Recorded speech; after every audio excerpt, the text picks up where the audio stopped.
This is our agenda for tonight's session on building your county's poll observer and poll greeter program. We will be focusing a little bit on poll greeting because there's more to come from Kat on poll observing. But we will start off today with some information from Kat on what voter protection looks like during GOTV, get out the vote, that final most intense period of an election cycle. Kat will also share with us information about the four key roles that we talk about in this time period. I will share information, suggestions on how to recruit and manage your poll greeting teams. And along the way, we'll share information and resources. So, with that, Kat, would you like me to drive your slides or do you want to take over the screen share? I am perfectly happy for you to drive the slides if that works for you. Yep, here we go. Thank you. All right. So I know that many of you have heard me give this spiel before, but just as a reminder, we do voter protection work all the time, every year in all of the elections because Republican shenanigans don't only happen within discrete windows. And we know that what we do with voter protection, which is essentially making sure that voters who do the work of getting their votes into the ballots, we make sure that those votes get counted because people have to have faith and they have to have confidence that the electoral process, that the democratic process actually works. Because if people lose faith in this process, they stop voting. And if they stop voting, Democrats stop winning. And so everything that we do here is about maintaining the trust in the system, maintaining the transparency and the accountability of the system, and making sure that we're looking out for voters. So part of that means that, yes, we do work all the time, all year round, but there are specific things that we do during elections to ensure that what needs to be done does get done. So there's a couple key things that happen during the elections for you all to be thinking of as you are planning your volunteer engagement and recruitment efforts this fall. So, some of the things that counties are responsible for include, first of all, poll observers. So, there are two types of poll observers that we get to have during elections. There are indoor poll observers, the ones who get to sit inside, watch the entire voting process, watch the interactions between voters and poll workers. And then there are outdoor observers, so the folks who actually just get to watch the security and the fairness of the actual facility, who get to, kind of see how voters are reacting once they walk outside. And the key distinction here is to know that only counties that have only counties that have partisan races on the ballot this fall are allowed to have indoor poll observers. If you are dealing with nonpartisan races in your county, you will only have outdoor poll observers. There are only 5 counties this cycle that have partisan races on the ballot. So if you are not Mecklenburg, Forsyth, Guilford, Lee, or Madison, you don't get to have indoor poll observers. So we will be talking tonight more about outdoor poll observers for, the vast majority of y'all and kind of how you can potentially have greeters pull double duty in that space if that is what's going to make sense for you all. But in addition to those poll observers, you also get to play a role in partnership with your county board of elections for recruiting election workers. And then you get to work with your candidates as well to prepare for cure. So this is to go after the voters, right, that have ballots that are cast provisionally and need to do something extra in order to make sure their vote gets counted. So to coordinate these various efforts, there's a couple key volunteer roles that I've been encouraging all y'all to start recruiting for now, partially so that these volunteers can start getting experience in 2025 during these smaller, slightly more low-key races before like we really start having to, forgive my language, have shit hit the fan in 2026.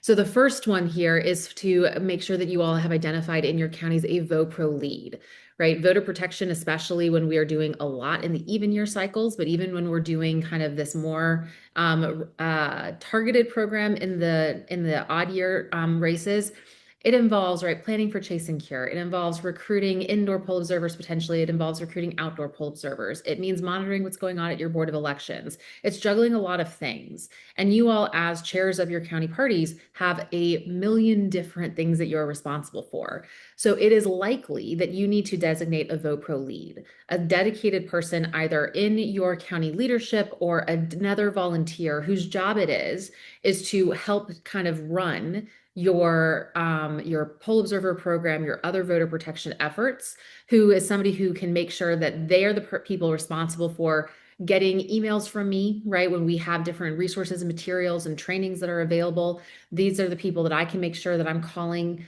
to get information about, hey, what are the high priority precincts or early voting sites in your county? Where are there places where we know there have been problems in the past, right? That might not show up in like my data from the coordinated campaigns of the past.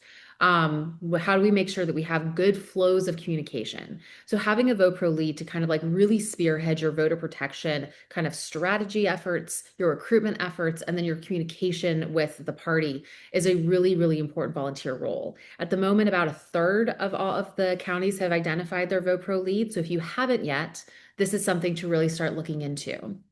And when you're thinking about who's going to be a good fit for this volunteer role, like one, you want somebody who's going to be highly organized, right? This is potentially a lot of different workflows that they're going to be responsible for. It's a lot of different communications that they need to be able to pay attention to, potentially time sensitive communications, right? Like, hey, we just got a new interpretation of a rule from the State Board of Elections. This is how it's changing our trainings. This is the stuff we've had to update. Can you make sure that your volunteers get this new information? Right? This is also somebody who's going to be helping to kind of identify good and useful volunteers, people who are maybe not already in your typical pool of volunteers. Voter protection can be a good place to start like bringing on folks who might think of themselves as more unaffiliated or maybe who aren't comfortable going door to door, right, for canvassing yet, but they will sit in a room or stand outside and like make sure folks are playing by the rules, right? This is potentially an area for like good new volunteer recruitment. And so when you're thinking about this person also, typically speaking, we estimate that this person will do maybe 5 to 10 hours a week beginning 2 to 3 months before an election, right? So now, especially as you all are like really starting to pick up in your recruitment efforts, as you're starting to think about scheduling, right? All these different volunteers during early voting in October and November, right? We're starting to look at 5 to 10 hours a week. And then during early voting and on election day, this is a person who, right, I can't get a hold of y'all when we hear that something's going wrong. This is that other person who's going to get a call to kind of get told of something that's getting reported out. So another potential dedicated person, right? This might be something that your Vote Pro lead does. If you already know that you all have really robust kind of voter protection efforts in your county, and you want to start kind of breaking down those responsibilities, having a person whose only job is being the poll observer coordinator is a really useful volunteer role. So this is somebody who really does help make sure that like, hey, how many volunteers do we need? Let's look at the list of people who have done this before. And if you don't have that list, I have it for you and I can give it to you. How do we make sure that we have recruited enough people? Have the people that we've talked to and recruited, have they gone through training? Do they know yet what they're supposed to be doing out there? Have they gotten their materials? So this is somebody who really can be a very helpful and useful just volunteer management person and help oversee the scheduling and the placement of all of these volunteers at the most useful sites once we hit early voting and then for election day as well. And so this particular volunteer person, right, again, super, super organized. We want this person to be on top of the things. Typically, I would say they have the same kind of workload as the Vote Pro lead. Maybe a slightly smaller window. It's going to depend on how closely those two folks work together. If they're the same person, then obviously, right, that workload might be a little bit higher. But again, you're going to be looking for somebody who's really good at scheduling, really good at helping to work with volunteer recruitment and management. And again, just keeping track of where is everybody and where should they be going. And then the last major volunteer role that many of you all have, but if you don't yet, you do need to get is a county election liaison. So I see at least one county election liaison on here right now. And so this cohort of volunteers, like they are some of our super vols. These are folks who get together every single month to talk to each other and talk to the amazing partners that I work with to help manage this program. They go to all of our county board of election meetings. They keep track of what's going on at the county boards, who are the reliable boards, who are the unreliable boards. Now that we have newly Republican controlled boards, right? These volunteers really are our first source of information, and they are the ones who kind of throw up the red flag for something is starting to go very wrong here. So these folks need to be able to develop really strong relationships with the to Democratic members of the boards of elections who are serving, but also potentially be able to work with Republicans in counties where that's a possibility, but also work really well with the executive directors of the county boards of election. And so you need somebody who has a really good emotional intelligence level for this particular role. Some of our county liaisons are, strong advocates and they know to go to their boards and say like, hey, we need certain types of rules and trainings. But really, you're looking for somebody who has like a very diplomatic kind of approach and style because we are most interested in maintaining an open line of communication through this volunteer role. We want to make sure that if something starts going wrong during early voting or on election day, this volunteer is the person who we want to make sure can have their phone call picked up by the executive director at that county board. And so this is an important place to not necessarily have your firecrackers. This is a place to have, right, your diplomats and your like really calm folks. So these volunteers, right, again, typically 8 to 10 meetings a month. It can be higher once we actually start hitting the election space because there are additional boards of election meetings that start being held. So again, this is something where it's a good idea to have potentially two people in this role so that they can better accommodate scheduling needs to attend all these different meetings and to work on these relationships. I will make sure to share with Christy for the follow-up after this, the kind of role description that we have for this particular volunteer role. And then, obviously you can always reach out to me if you have more questions and want more information. All right. And then for anticipating out, like, as you all start thinking about recruiting for these like different leads and you start thinking through what are you going to be needing to have for, all the people that those volunteer leads are going to be recruiting, right? The actual outdoor poll observers and greeters and all of that.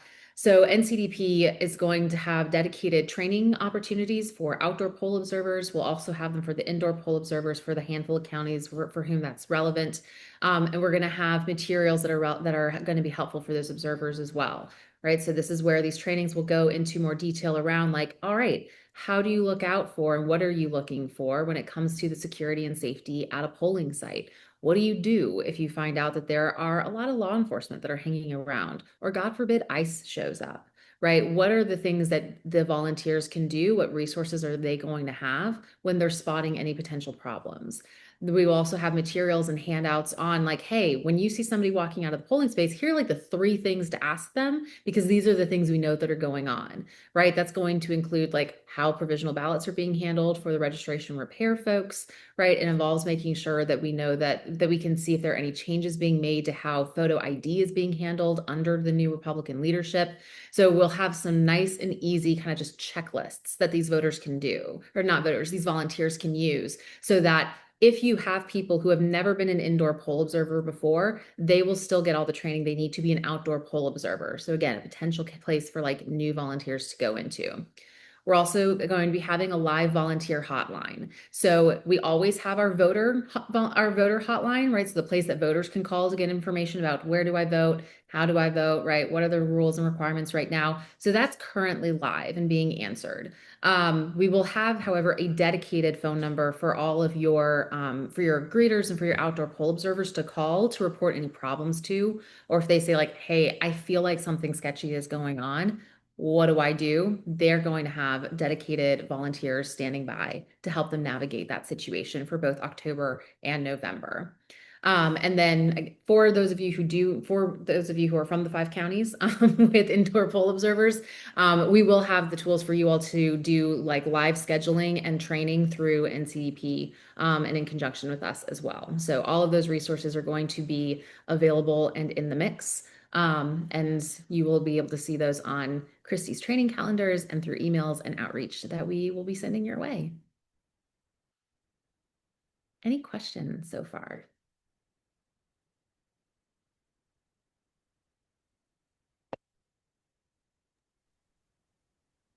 All right, we're going to keep rolling with Kat. So that was voter protection during GOTV. And next, if my clicker works here, there we go. Roles and responsibilities for like the 4 main roles. And again, Kat is our expert. All right.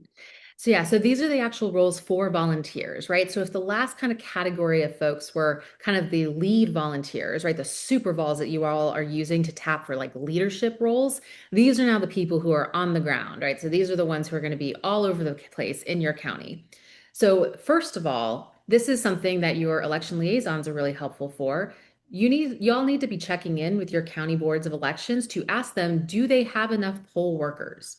So, poll workers are the people who are the ones who are literally standing inside polling sites, giving people their ballots, making sure that the machines are working, right, monitoring the sites, doing all of that work. So these workers, like they are employees, right? They're temporary employees of the county boards of elections. They are paid typically minimum wage, sometimes a little bit more, to do this work. They get trained, they get scheduled. All of that happens through the Board of Elections. The reasons why it's so important for our county parties to check in with the county boards of elections to make sure there are enough people is that, especially for election day, if there are not enough people to do the work for as poll workers, there is the possibility that precincts can be merged together because there's literally not enough humans to staff all of the locations that need to exist. Um, that hasn't really happened, but it's always a threat. And we've been hearing from a lot of different counties that they are getting more and more concerned about staffing problems. This is something that came up during the recent votes on early voting sites. Several counties used a concern about not having enough potential workers as a reason to not have as many early voting sites in 2025 as they did in 2023. So this is something that we can do, right? It is better for there to be good Democratic poll workers rather than outdoor poll observers or other kind of volunteer places. Because I don't need to catch somebody doing something wrong if I know that there are good Democrats as poll workers following the law and being friendly, like, let's make sure everybody can vote kind of people. So this is actually the very first thing that y'all should be checking in with your county boards on. It's making sure like, hey, do you all need any recruitment help to be poll workers? So that's number one to go check in on and to see if you can help at all. The next role for you all to work on, again, for the five counties that have this, that's going to be your inside poll observers. So these are our volunteers who are closest to the action, right? They're the ones they're the only ones who get to be inside polling sites. And only the Democratic Party and the Republican Party are allowed under law to appoint these inside poll observers. C3s, C4s, other folks, they can help have like outside poll observers, and we can kind of rely on those other kind of democracy partners helping in that space. They can't help with this. So if you are in one of those five, in one of these five counties, right, Mecklenburg, Forsyth, Guilford, Lee, and Madison, then this should be a priority to figure out like, hey, what kind of indoor poll observer program do we think we can really recruit for and have this fall? So for these folks, again, NCDP will have trainings for them. We'll also have scheduling resources for y'all if you don't want to have the hassle of doing scheduling. And they'll also get, LBJ and really all the tools that are available during an even year election cycle. So that's the inside poll observers for everybody else, right? So for the 95 counties that have elections, but that are nonpartisan, you can be recruiting outside poll observers. So again, now these are volunteers who we don't need to tell anybody who they are, right? We need to know, obviously, because we want to know where people are and what they're doing. But these are folks that y'all can just recruit. We'll have trainings for them, again, resources for them. Y'all will also get access to all of those resources. These could also potentially be your poll greeters, right? Who we will also be talking about. There's no reason why you can't send all of your poll greeters through the outdoor poll observer trainings so that they also know what to be watching out for and what resources available to them if something feels like it's going wrong at their polling site. All of these folks, they can only stand outside, right? They can't ever go inside the voting enclosure, inside the building where the voting is actually happening. But they do get to kind of be the ones who are looking out for, hey, do we have any really problematic signs that seem to be showing up, right? Do we have Proud Boys maybe that are hanging around? Is our Republican table just like packing heat for reasons that don't really seem to be relevant? And is that something that we should be monitoring and keeping an eye out for? These are the folks, right, that are able to kind of keep an eye out on all of those rules for voting places and election places, and report out on that so that again we can have some coordinated responses when necessary. And then the last different category of, folks that you all will be recruiting for, of course, is your poll greeters, right? So could be your outside poll observers, but these are the people who are your friendly neighborhood. Hi, I'm a Democrat. Can I help you vote for Democrats, folks? And they're really not part of voter protection work, but I love them anyway. Christy or Sarah, do you all want to give more information about the greeters themselves? Yes, I was Yeah. trying to silently send you signals that you can be off the hook now because this is where I come in. Kat is a rock star, and I appreciate you and the information you shared on poll workers and poll observers. Super fantastic. I can't do what Kat does. More to come on inside poll observers for those 5 counties only this year. And we dropped a link in the chat for outside poll observer training, which Kat will be leading multiple times. What we're going to talk about now for the rest of this session is around poll greeters. So, poll greeters, it's a volunteer role. This is managed by the county parties. This program probably looks a little different in each county. Many counties have been doing this for quite a while, and what is working for you. But so these volunteers are recruited, they're scheduled, they're managed by the county parties, whether that is maybe your first vice chair is organizing this program, maybe your voter protection lead is organizing this. The support we're providing is what's coming up in the next section of this presentation, and then the link I dropped in the chat, which will be training for these volunteers on some of the information I'll get from Kat, like how far away do you need to be from, the official spaces, and some of that information. I'll share more in a little bit. So the purpose for the poll greeters is really about interacting with and informing voters about the Democrats who are on the ballot. Also, and I'm going to repeat this a couple of times probably because I can't help it, this is an excellent opportunity for county parties to recruit new volunteers. The diehard voters who show up in an odd year election to vote in municipal races are committed voters. They are more plugged in politically. These might be people who are more likely to be turned into volunteers for you than you will find in an even year polling location. So I really want to put in a plug here to be prepared to recruit people who show up to vote, who are Democrats, recruit them to be engaged in your party. Those are the 4 roles and their general responsibilities. Next, I'm going to go a little deeper on poll greeting and how to recruit and manage your poll greeting teams. Before I do, I'm going to pause and see what questions you have.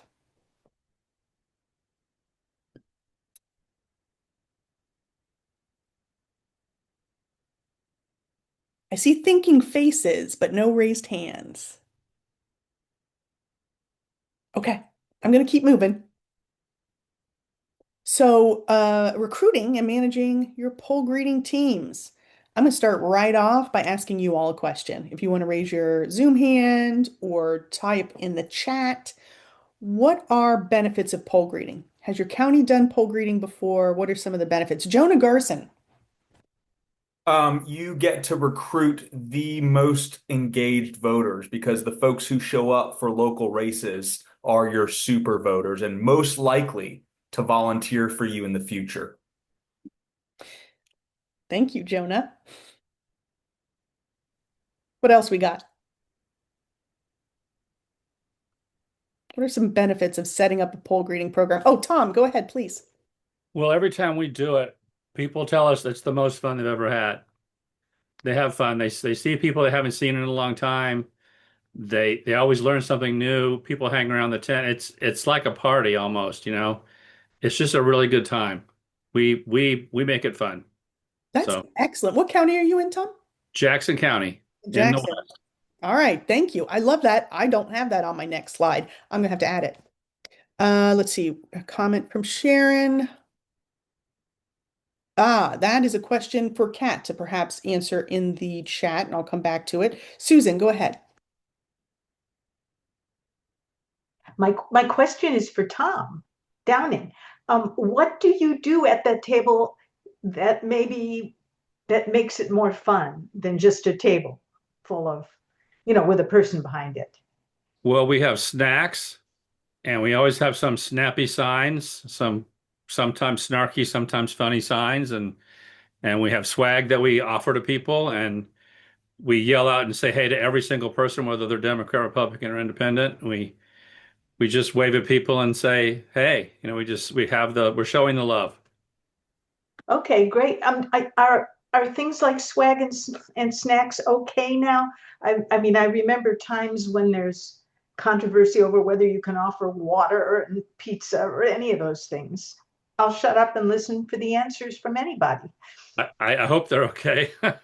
As a general rule, yes, specific locations will sometimes have rules that say you can't have food, water, and all of that. Usually it's the non-municipal locations, like the private spaces that offer themselves up as polling sites. So you can assume yes, unless the precinct judge tells you no. Thank you, Kat. Okay, here's what I have on my slide, and I'm gonna edit it for next time around.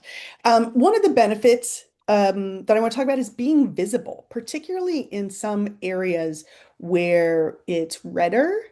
It sometimes can feel like I'm the only Democrat here. So having a visible presence lets people know you exist and they are not alone.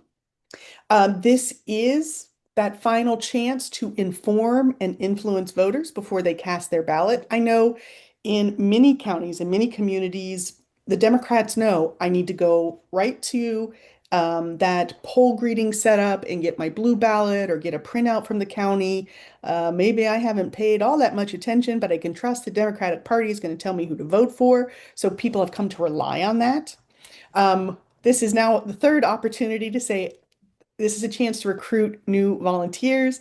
The people who vote in these elections do tend to be more engaged. And the extra credit here is to piggyback on the poll observer program and be that extra set of eyes and ears in case there are shenanigans. When you think about what to have with you, I have some of Tom's things on here, but not all. Have election related information. So those blue ballots or some kind of flyer, some kind of printout. Who are the Democrats running that you want people to vote for? Have information, have the voter protection hotline number handy. We will train volunteers to have that. I have it saved in my phone. Every year I go to put it in my phone and I'm like, oh, I saved that last year. I already have it.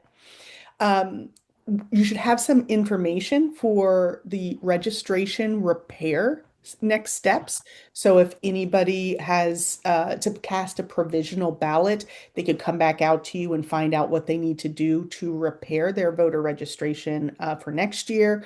Maybe information on what they might need to do to cure that provisional ballot. So we'll share some information on that. And more to come on this in the volunteer session, but vote tripling is something that we're going to share information on this year. Vote tripling, the idea here is that when you have somebody who's just come out of the polling location or they're about to go in, we ask them to text or call three people they know who might need a nudge from a friend to cast their ballot. This is a way we can help increase our impact by saying, hey, don't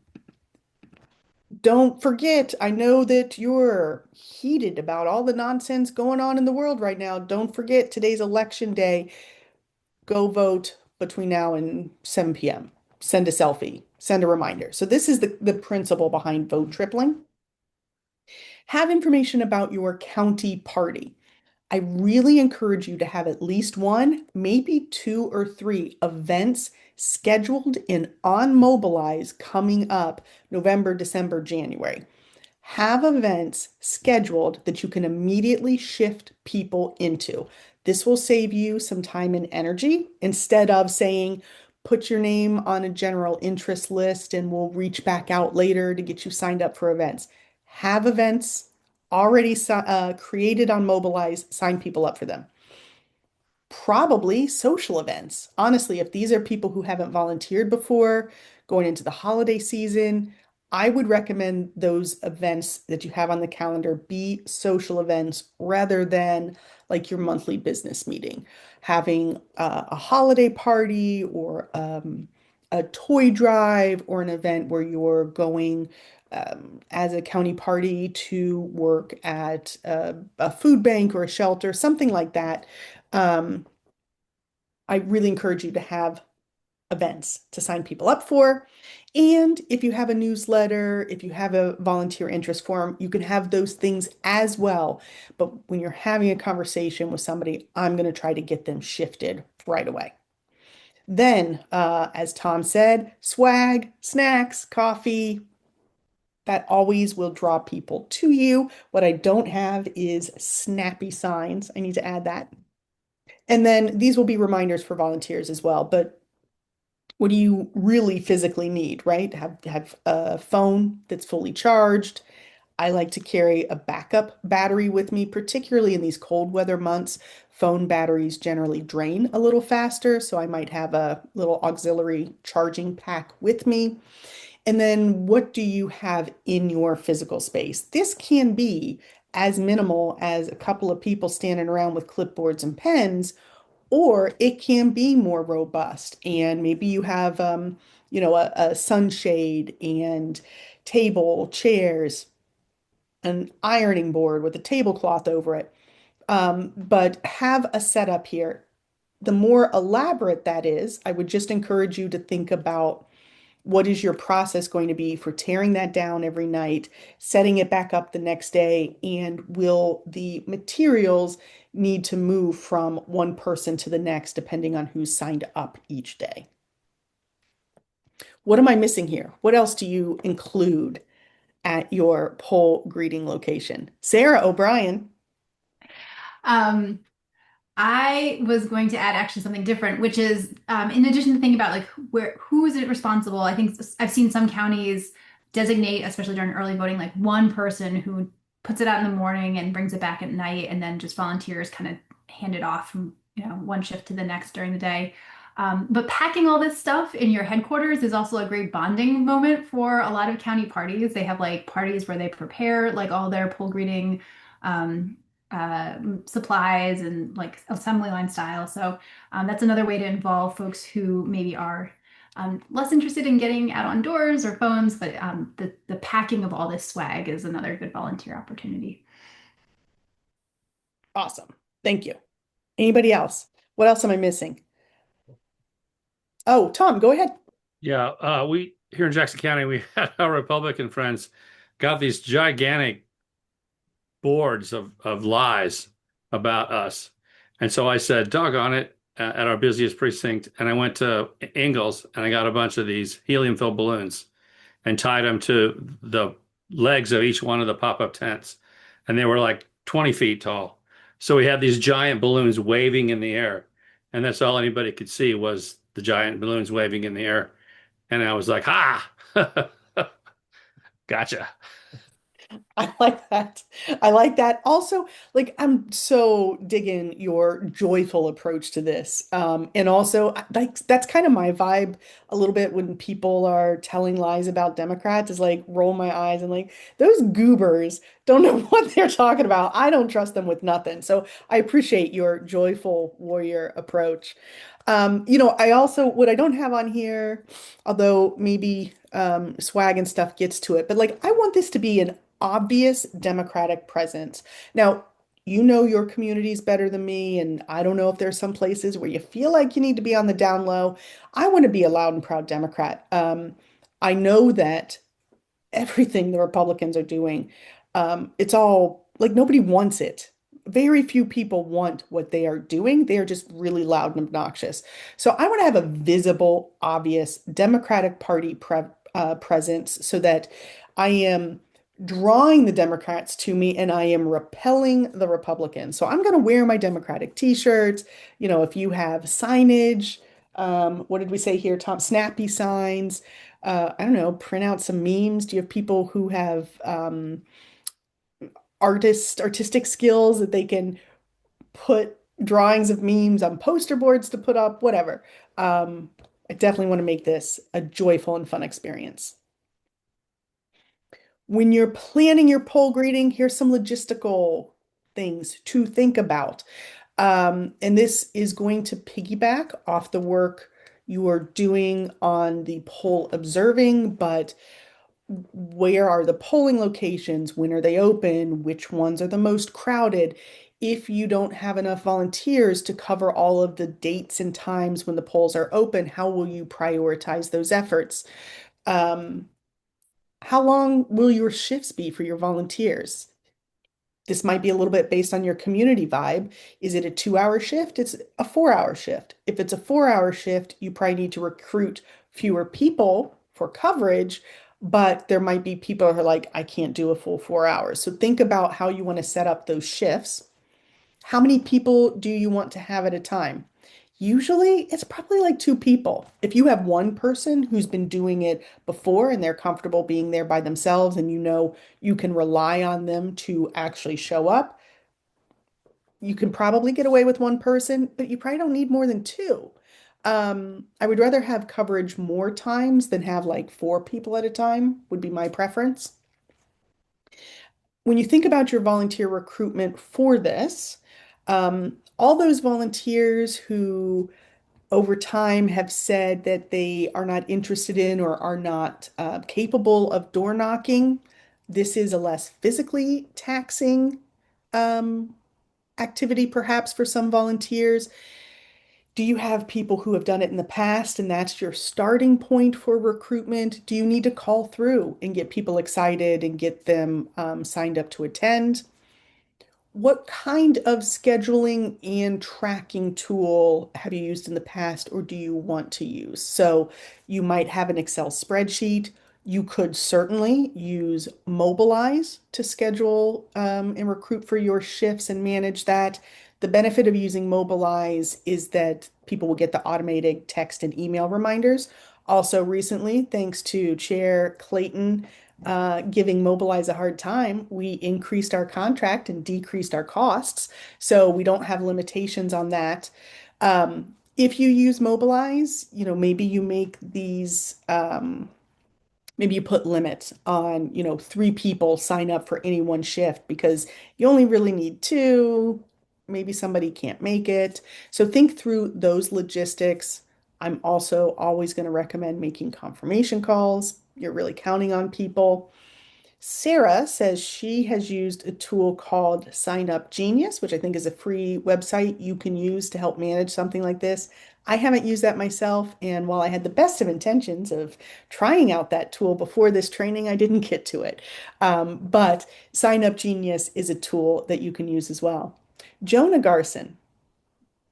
I wanted to sing Sign Up Genius's praises too from Orange County, and I see Linda Cohn here. The reason why I like Sign Up Genius for this, um, and one thing I wish Mobilize did have is that it allows you to see who also signed up. So if you do want to make it social, if you want to volunteer with friends, it's very easy to like go into a shift and said, "Oh, Christy's working. I want to work with Christy." Now you got to get that information about who signs up back into Vote Builder. That's the part that stinks, and that's why I wish Mobilize would make it easy also to see, who signed up for stuff. Um, I hadn't thought about that feature, and it's something we could ask Mobilize to make an option. I don't know if that's made its way to them before. Kat, go ahead. Yeah, this is more, again, just like your friendly neighborhood lawyer here to bum you out and just like be careful. Know your environment for when you're circulating those kinds of public sign up links, right? It's a little bit harder to have quality control if you are dealing with a whole lot of volunteers, right? If somebody else gets a hand on that link, like it is possible to spam those signups. So just like practice some good like security kind of protocols with making sure that you are creating like only sharing the link with the people who ought to be getting it. Maybe don't like tweet it out. Especially if you know that the Republicans in your county are troublesome. So watch out for that one.